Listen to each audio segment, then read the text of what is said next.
So here we go again.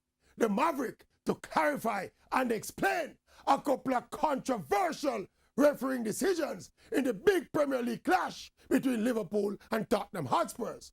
Spurs got two suspicious penalties, one from a dramatic hurricane dive, which Kane himself eventually missed from the spot.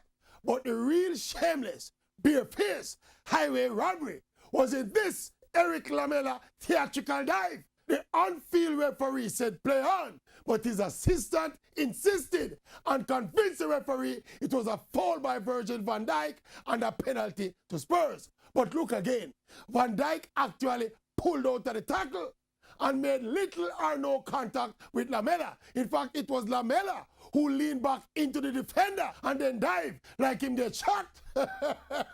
And why it hurt so much is that the referee on the field from his vantage point saw that this was a no call and made the fool linesman press him button and change the call. Van Dijk clearly pulled out of the tackle and did not touch Lamela. Again, football is a contact sport, meaning that some amount of contact is allowed. So when you look at these two penalty calls, Harry Kane dived for the first penalty after minimal contact, and then Eric Lamela dived for the second penalty after minimal contact, I'm going to prove that there was some criminality at work here.